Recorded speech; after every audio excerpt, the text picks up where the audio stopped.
Queridos irmãos e irmãs em Cristo,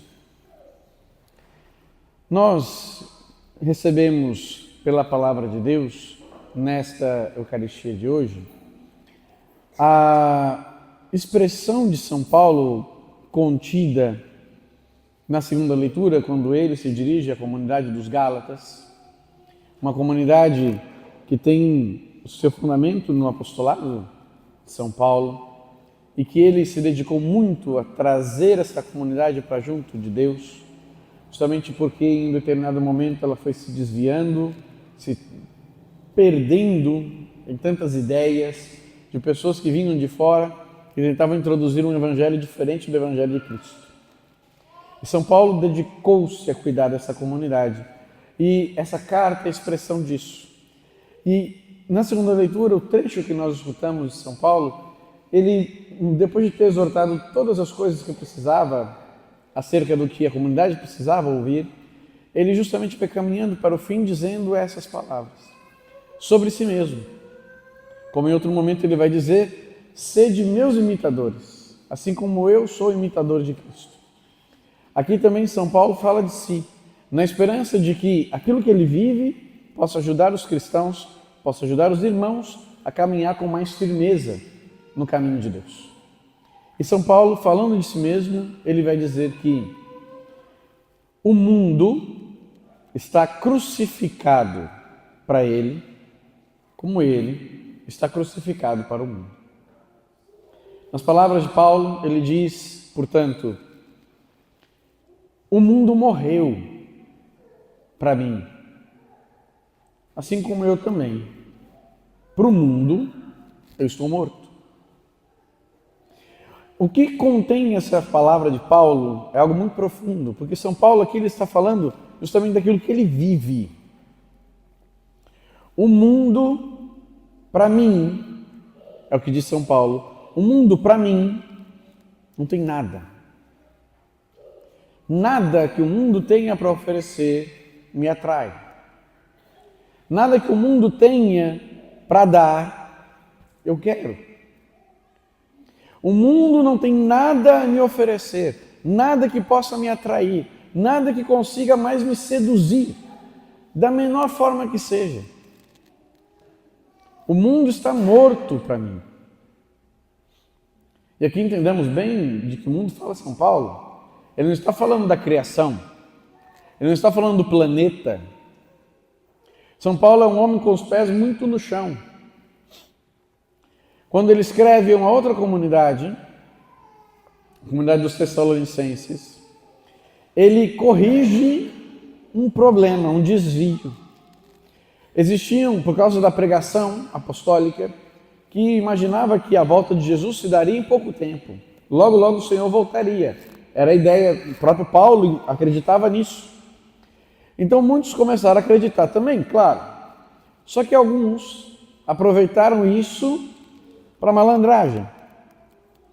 E aí viviam na comunidade sem fazer nada o dia inteiro. Porque diziam, não, nós estamos aguardando Jesus voltar. Jesus vai voltar mesmo. Para que nós vamos construir? Para que vamos edificar? Para que a gente vai fazer isso, vai fazer aquilo, vai fazer aquilo outro? Não precisa. O Senhor já está voltando. A gente tem agora que se dedicar a esperar Ele voltar. Muito bem, mas como fazer isso?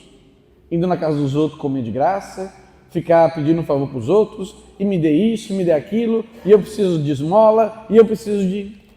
São Paulo, pode parar com essa safadeza.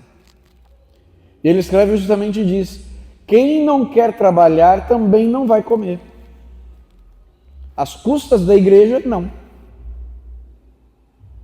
Porque isso não tem nada a ver com o evangelho. São Paulo, portanto, ele tem uma clareza muito grande sobre a vida. É um homem muito inteligente, é um homem iluminado. Só que São Paulo ele olha para o mundo, não enquanto a criação de Deus, mas enquanto o mundo tomado pela escuridão, enquanto o mundo tomado pela estrutura de pecado, um mundo que oferece o mal, que impulsiona para o mal, que afasta de Deus. São Paulo olha para esse mundo e diz, nada há nele que me atraia. Nada há nele que me cative. O mundo, de fato, morreu para mim, como eu também morri para o mundo. Se nada há no mundo que atrai a Paulo, que possa ser oferecido a Paulo e seduzi-lo de alguma forma, o contrário também é verdadeiro. E é isso que ele diz. Nada há em Paulo que atraia o mundo.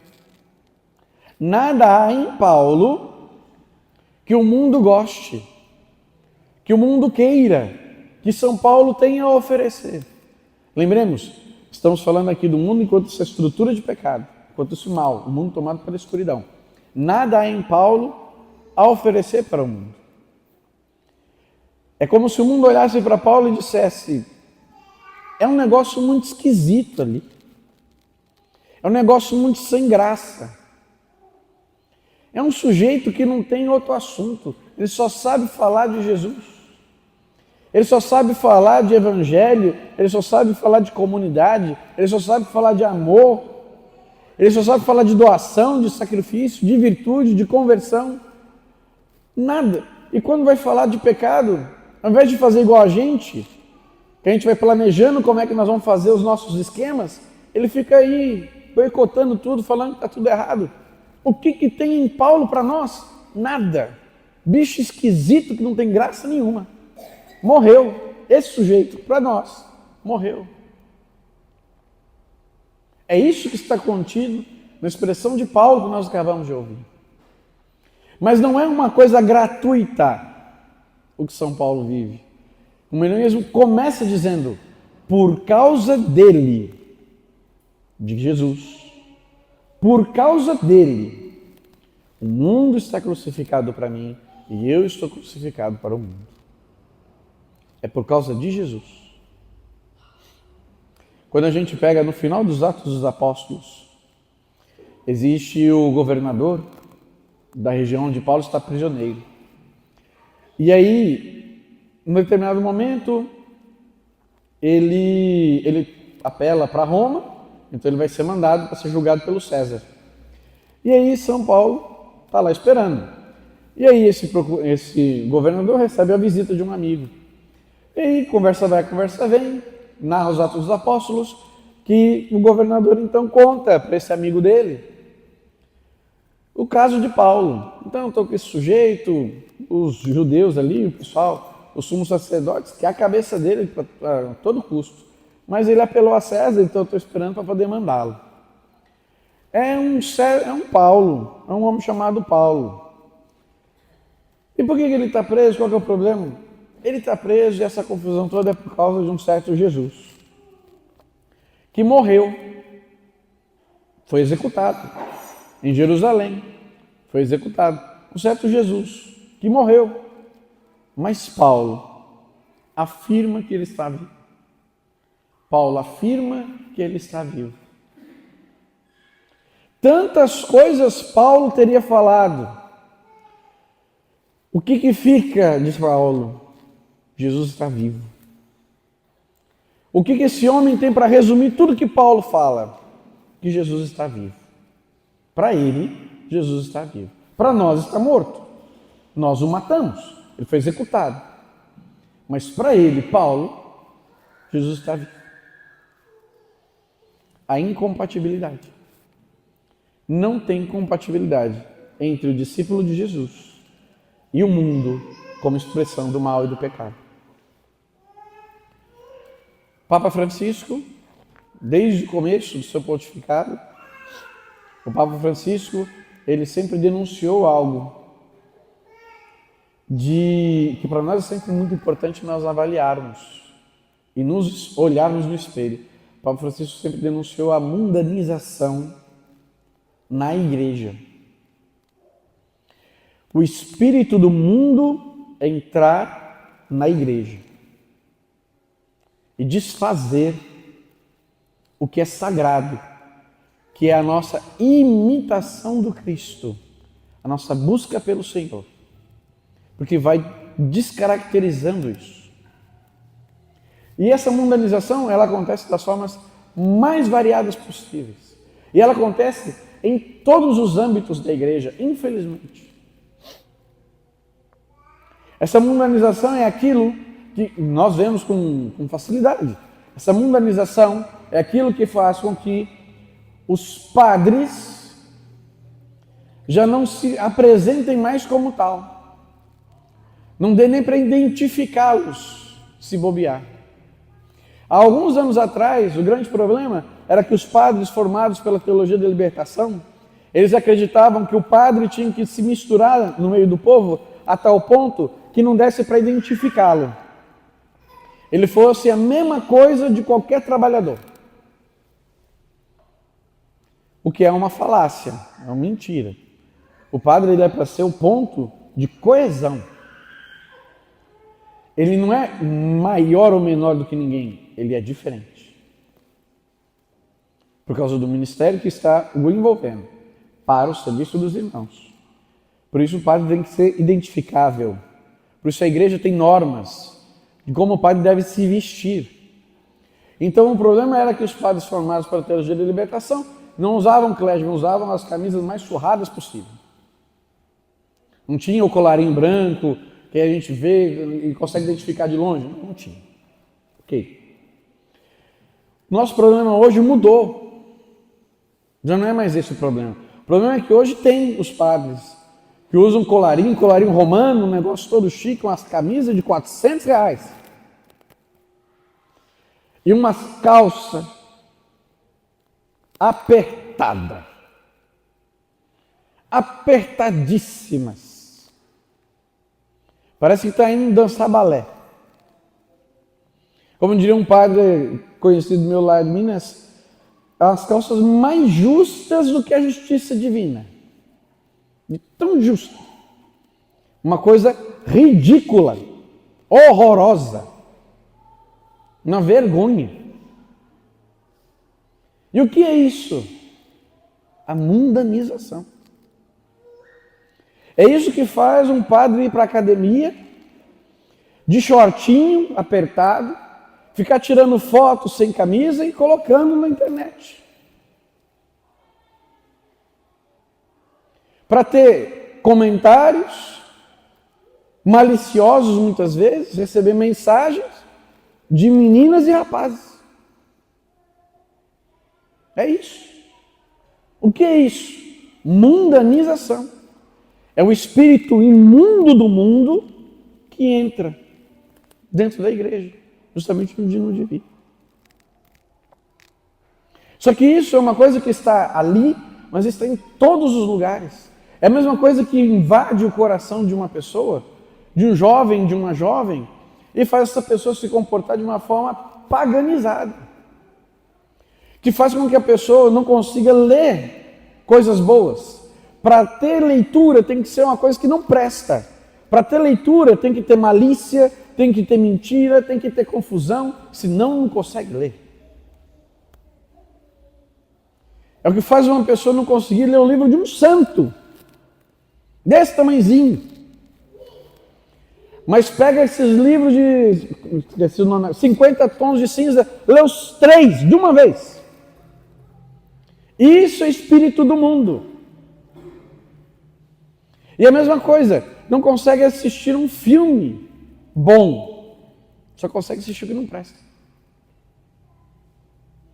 A igreja nunca a igreja vai dizer para você que você só pode assistir filme de santo. Se não for filme de santo, você não deveria assistir, que é pecado. Nunca a igreja vai fazer isso, porque é mentira.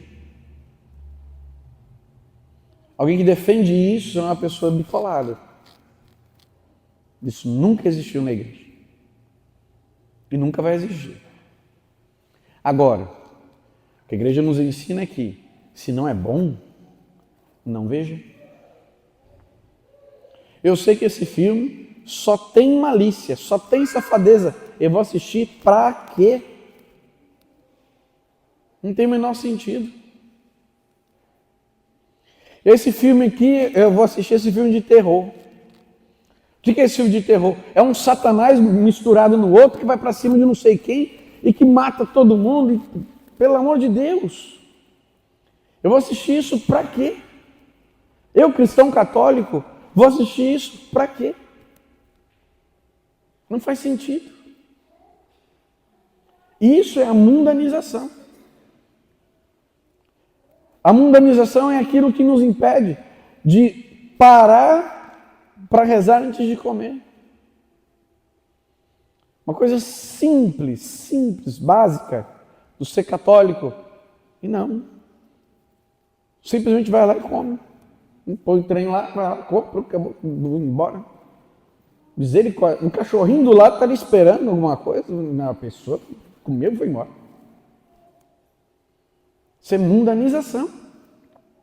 Esse espírito mundano que faz com que eu comece a ter uma vida, uma forma de vida que o mundo olha e fala, olha, não tá ruim não, viu? Tá ruim não. Tipo de música que se ouve, misericórdia. Tipo de música que um católico escuta. Mais uma vez, música não precisa ser apenas música religiosa. Não precisa. Mas tem que ser música boa. A música que não fala nada com nada. A música que incita a mentira, que incita ao crime, que incita a banalização da sexualidade, que destrói a dignidade da pessoa humana. Eu vou escutar para quê? Uma coisa dessa? Barulho. Puro barulho. Escutar aquilo que é bom, claro, faz bem. Mas aquilo que faz mal, para quê? Como cristão católico, nunca. Nossas atitudes. É até bom a oportunidade aqui, né? Porque está no inverno, então ninguém vai mexer com isso. Mas a mesma coisa, o cristão católico vai na praia. O católico vai à praia. O católico não vai na praia para ficar mostrando o corpo. Não faz o menor sentido a moça na praia usar biquíni. É pecado e é pecado grave. É uma falta de pudor imenso. Qual que é a diferença de usar biquíni e sair por aí de roupa íntima? Qual que é a diferença? Isso quando o biquíni não é um desastre ainda por cima. Porque assim, não dá nem para contar os centímetros. Isso é do mundo. Isso é uma coisa pagã. Isso não é coisa de católico. A nossa vida precisa se adequar ao Cristo, não ao mundo. E essa é a grande transformação. Porque é essa transformação que precisa acontecer com frequência na nossa vida. Quando nós olhamos então para Cristo, que é o espelho que deve refletir a nossa vida, mas também olhamos para o mundo, para saber o que eu não quero ser.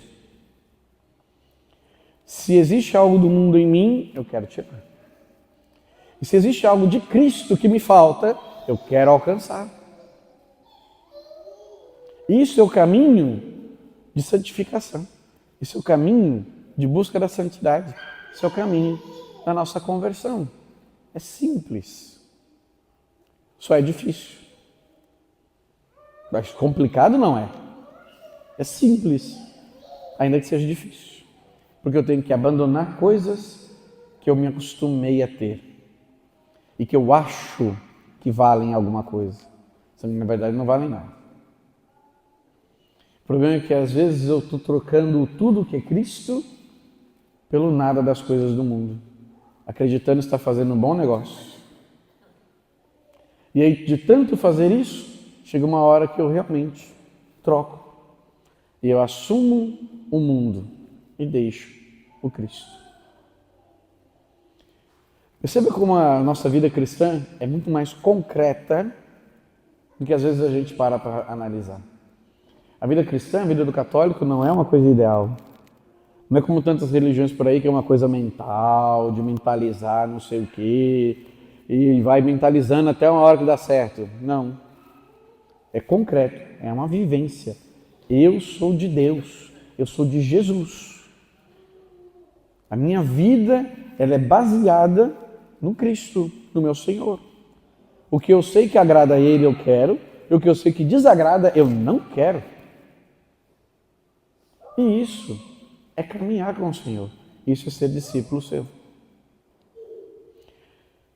Santo Antônio, nosso santo padroeiro, ele viveu um primeiro momento da sua vida, ele sempre foi um rapaz piedoso.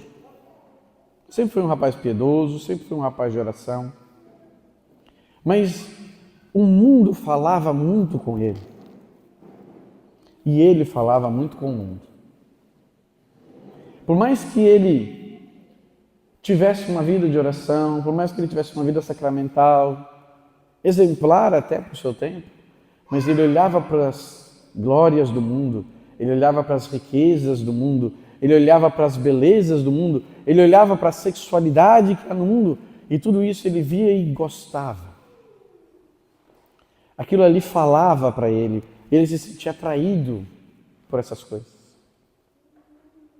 Foi difícil para ele fazer o passo da conversão. Não é verdade? Que aquilo que mais ele precisou foi Deus que fez.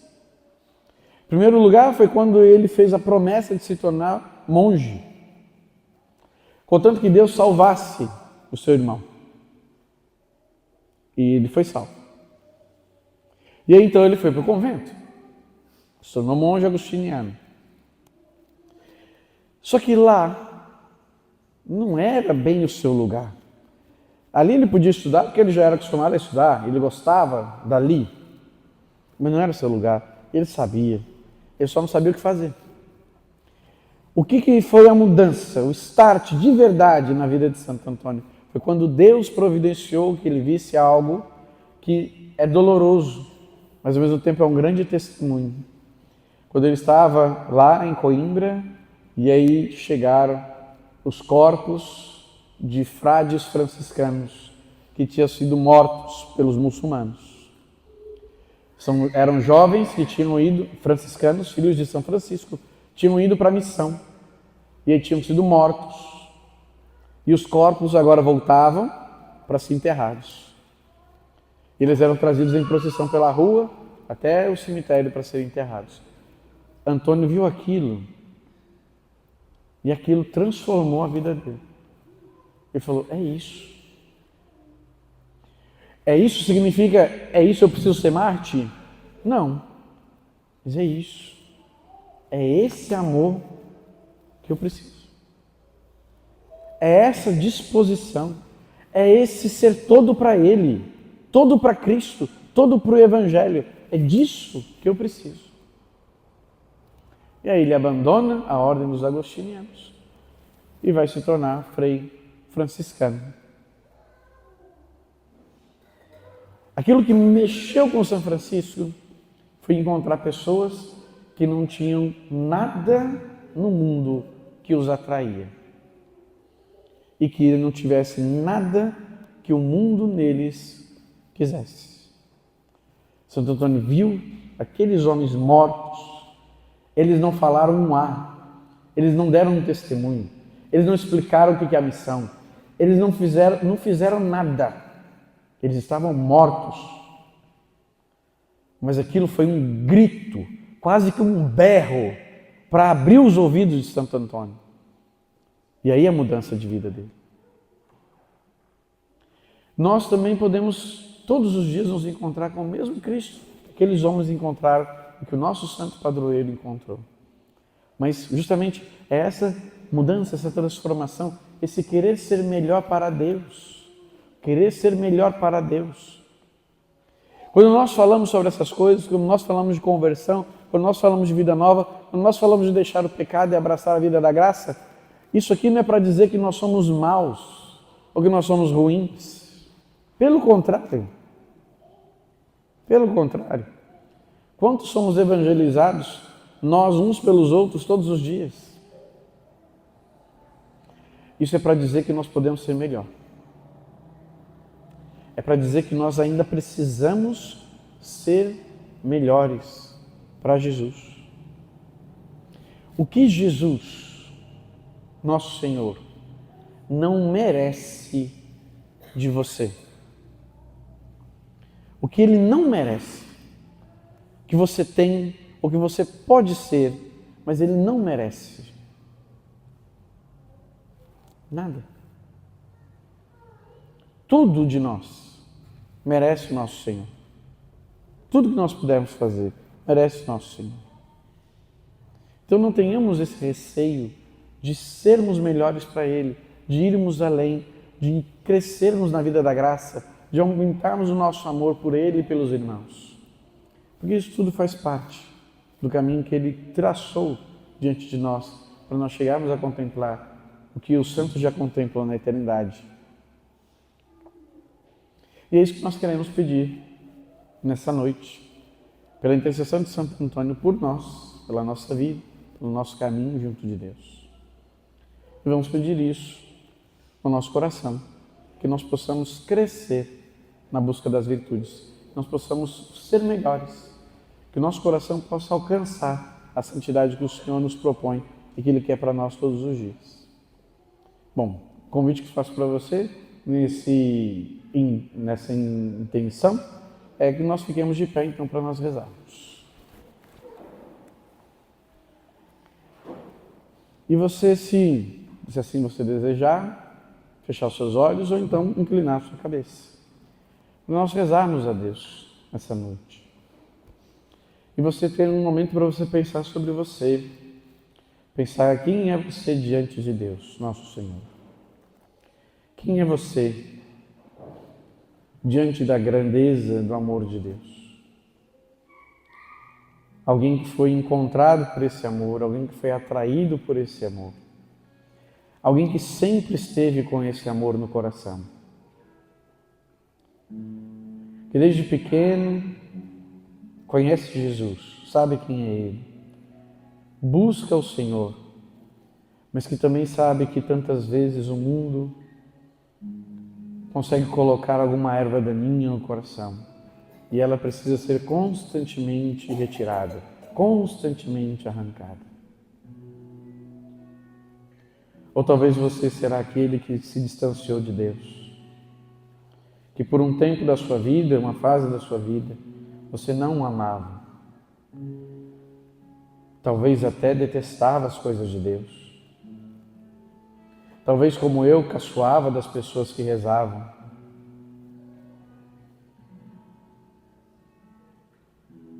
E em algum momento da sua vida, do seu caminho, da sua história, o Senhor te encontrou. O Senhor te atraiu. E o Senhor, Ele te fez sentir que você estava completo. De uma forma muito simples, mas ao mesmo tempo muito profunda e verdadeira.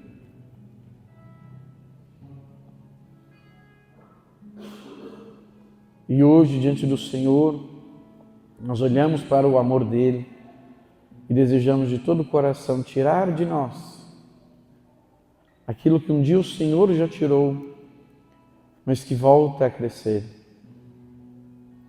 Tirar de nós aquilo que nos impede de amar a Deus de todo o coração.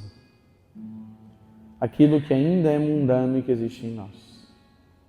E ao mesmo tempo pedir a Deus, pela intercessão do nosso santo, Santo Antônio, que Ele abra o nosso coração para escutarmos a voz de Cristo, para escutarmos a palavra de Deus, para que a palavra de Deus viva em nós, que a palavra de Deus nos convença a cada dia, que ela nos mova a deixar tudo aquilo que não pertence a Deus e abraçar uma vida segundo Cristo. Nós queremos, Senhor, pela intercessão de Santo Antônio, pela graça do Espírito Santo de Deus, que nós clamamos sobre nós nessa noite. Nós queremos, Senhor, que nada no mundo, que nada deste mundo nos atraia. E queremos, Senhor, que nada em nós o mundo encontre. Que nós sejamos apenas de Deus. Apenas de Deus. Para amar a Deus. Para amar uns aos outros. Para servir o reino de Deus. Para fazer crescer e edificar o reino de Deus. Por isso nós pedimos, Senhor, nos dê a sua graça neste dia em que nós nos colocamos debaixo da proteção do nosso santo padroeiro.